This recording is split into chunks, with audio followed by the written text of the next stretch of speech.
Today, what better to warm you up than a discussion about economic modelling? Gotta love that. So I've been asked today to come in and talk to you about ways of measuring economic contributions of sectors and particularly of the primary industries. So my aim really is to highlight a few of the things you might want to think about when you are commissioning or reading or reviewing such studies. And I'll use a worked example to highlight some of my points. I am an economist, so it's only natural for me to start by talking about trade-offs, because ultimately economics at a high level is about allocating scarce resources and trying to maximise the benefits from those. It's also about understanding the trade-offs involved in any decision when you're under scarcity. And one of my key messages today is that economic models can help you understand some of those trade-offs between different resource use choices. So, for example, if water is allocated to an irrigation project, what's the impact going to be on hydro generation? What's the impact going to be on fishermen and people wanting to use that water for leisure purposes? How does that compare to the potential increase in primary production from that irrigation project? Or if one sector contracts due to tight nutrients regulations, what are the trade-offs involved there? What are the other sectors that might benefit or suffer as a consequence? So, if we're thinking about a sector's economic contribution, the direct contribution is fairly easy to measure. So, there are plenty of readily available data sets from Statistics New Zealand and others to identify the direct contribution of various sectors.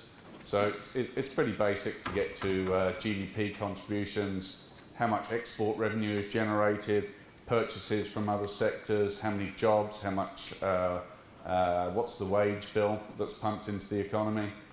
All of these things are fairly easy to find. So if you're thinking about an economic contribution, this stuff should take you about a day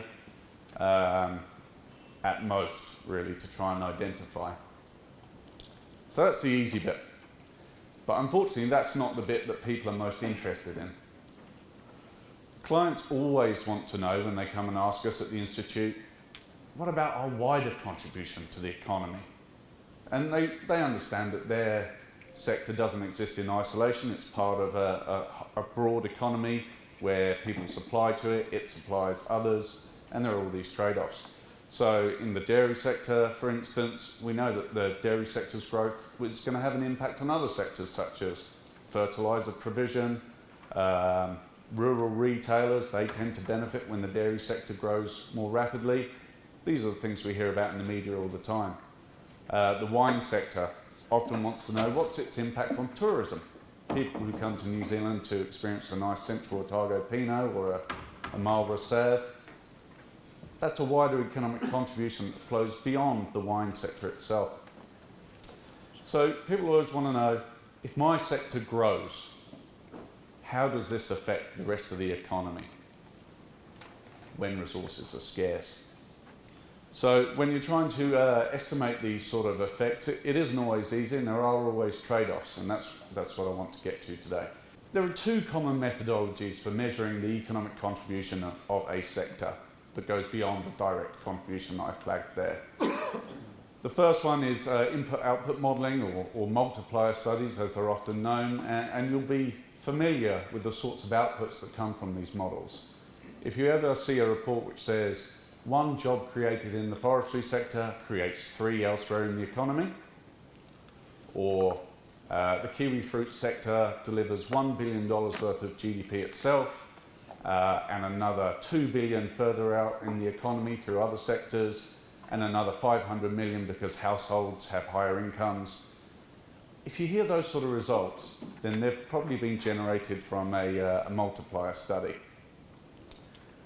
Now, these studies are very popular, or they have been in the past, and the reason why they're popular is because they generate big numbers.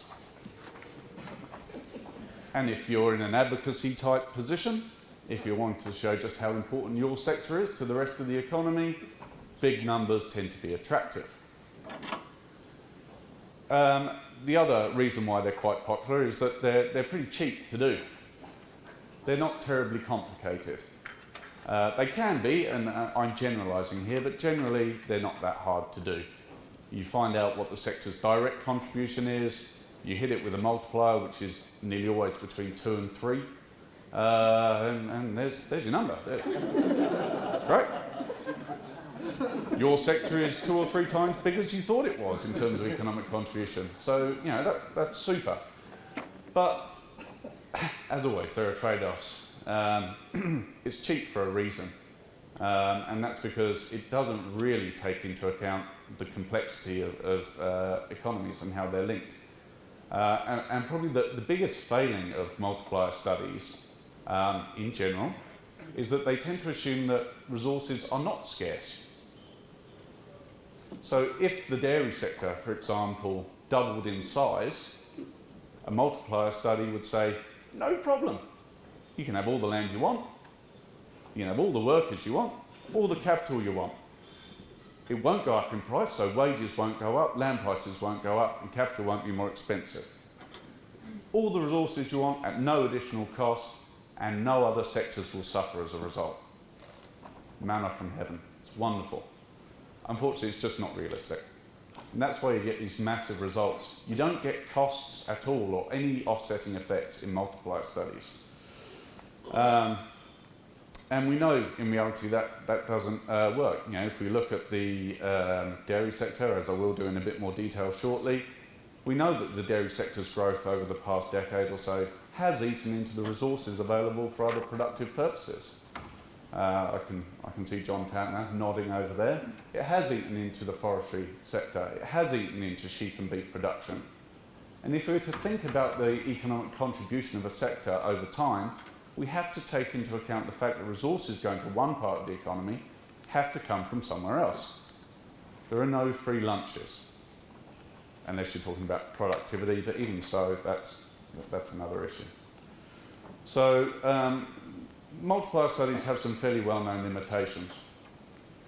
And that's really just summarising my point there. Every action in an economy tends to have an equal and opposite reaction, and that's just because of scarcity. If resources are going in one place, they can't be somewhere else. So we need to be really careful that we're not overstating the benefits of any individual sector's contribution over time. And we have to think about these trade-offs. NZIER's preferred method for looking at economic contributions is the lovely title of Computable General Equilibrium Modelling. If you're still awake by the end of the title, I'm impressed. These models are explicitly designed to take into account resource scarcity.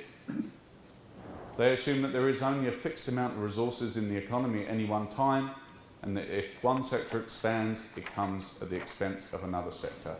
It does also capture the positive spillover effects, which I understand were discussed this morning, in that if one sector grows and it's strongly linked to another sector, then that linking sector will also grow as well.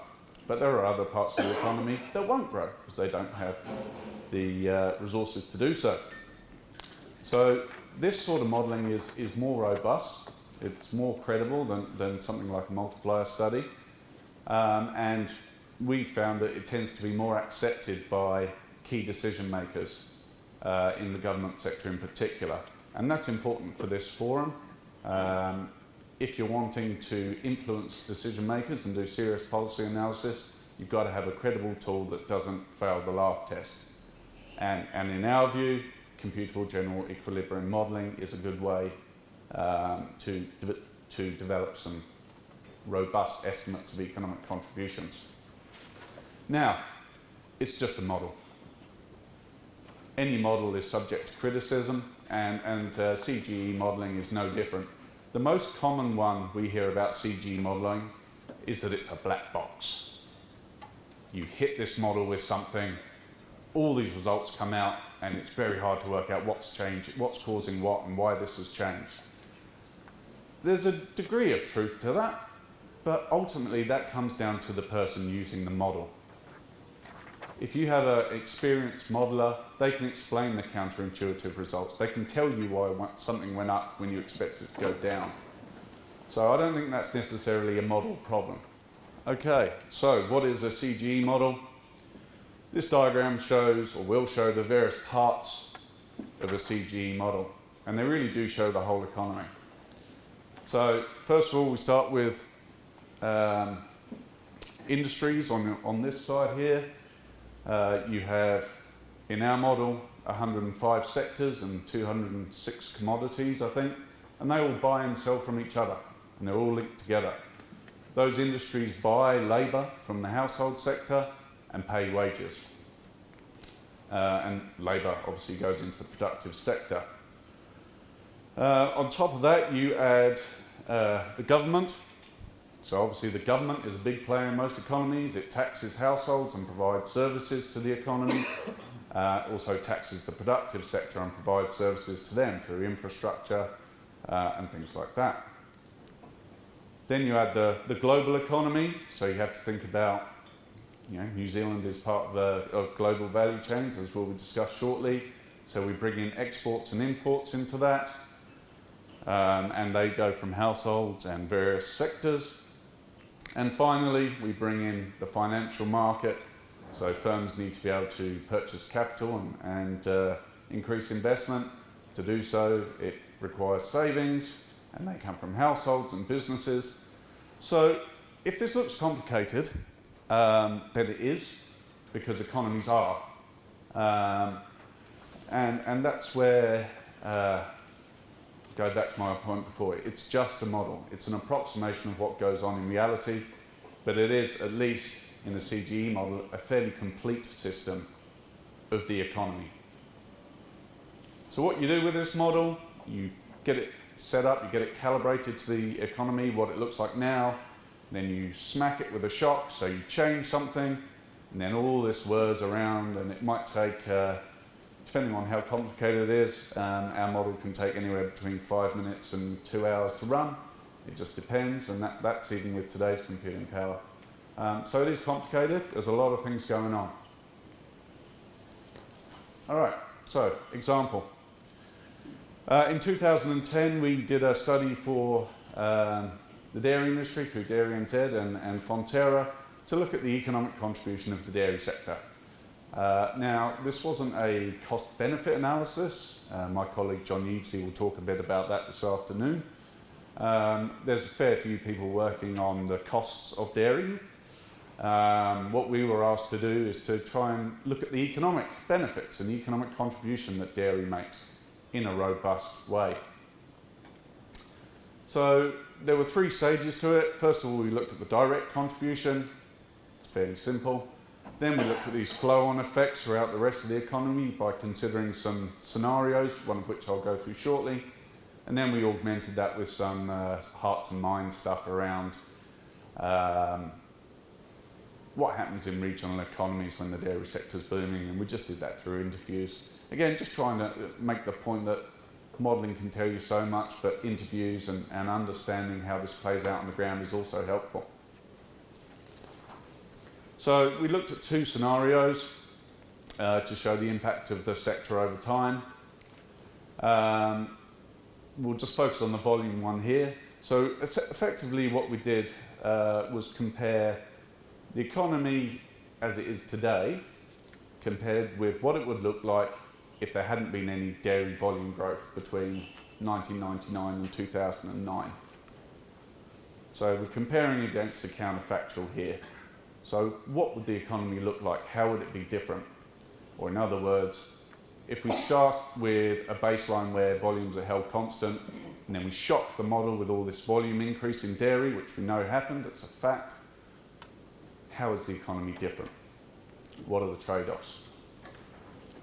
If we look first of all at the macroeconomic impacts, the results perhaps aren't as enormous as you might expect. So what this says is 10 years of volume growth in dairy has led to around $690 million of additional GDP compared to if that growth hadn't happened. Why isn't that larger? It's because of the trade-offs that we've talked about before. The growth in the dairy sector has taken resources from other parts of the economy. That's meant that some other sectors have contracted or grown less rapidly. So some of those offsetting effects are taken into account. Nevertheless, it's a pretty positive contribution. Private consumption there, which is household spending basically, that's gone up by around 860 million. And you can see the rest of them there. Wages have gone up, real wages have gone up through additional labour demand. So those are the national level results there at a macroeconomic level. Perhaps more interesting are some of the industry results. Now this is just a selection of industries from the model. As I say, we have got about 105. These are some of the more interesting ones, and they illustrate hopefully the points I've been trying to make. So the first couple are supplying industries to the dairy sector, and what we see is the growth in the dairy sector over that 10-year period has led to an increase in demand for agricultural services like vets. That makes sense. It's increased the demand for fertiliser. Again, that is intuitive, it's what you'd expect. It's pumped a lot of money, as we saw in the previous slide, into the household sector. That means households can go out and spend more. So we see retail and real estate, those also expanding. Because of the additional tax and growth that the dairy sector has generated, that's generated more government income, which it can then spend on things like schools and hospitals. And then at the bottom is really getting to some of those more offsetting effects. So there's a couple of competing export industries there. And obviously the growth of the dairy sector has meant there's less resources or fewer resources available for the sheep and beef sector and the horticulture sector. As a consequence, they've shrunk relative to baseline. Just on that, while Chris Keenan's out of the room. Yeah. The effect on apples and pears, as I understand it, there's a scarcity of apples in the international market. So has that been factored, and so the prices are much higher, so they're making, as an industry, it's making more, it's got a greater volume of money attached to it now than it had 5 years ago. So could you argue that, have you taken that, do you take those pluses that come to a shrinking industry into account when you do this analysis? Yeah, we do. I mean, this was done a few years ago, so we haven't taken recent movements into account. But basically, these models are all about relative prices. So if the relative price of apples in the world market goes up, you see a supply response that leads to volume growth. That's what these models are all based on, is relative prices and how volumes respond to that. So conceptually, yes. Did we focus on it? Not in this particular model, but you can. That's what they do. So really, what this slide shows is that there are always winners and losers from the expansion of any particular industry. And a CGE model can take those things into account and look at the net effects. So the overall takeaways, hopefully today from this, is that there are always constrained resources, both physical and economic. Trade-offs have to be considered, and there are always winners and losers. If you want serious analysis that influences decision makers who matter, then you need to take these trade-offs into account. Otherwise, you're producing puff pieces, which aren't necessarily helpful other than for marketing type reasons. Our models, we think, are pretty helpful in this respect. But I think importantly, our model, this particular model, doesn't take into account impacts on the environment. These models can do that, this particular one doesn't. But if you want to show, say, the impact of tightening water quality regulations, you can try and trade off the potential benefits from that, which you would do outside of this model, with the potential economic costs of that to various sectors. So again, you can use this model with other models to try and identify trade-offs. At the end of the day, it's only a model. It can inform decisions, but it can't make them. But we think this is a useful way of contributing to the debate. That's all I got. Thank you very much.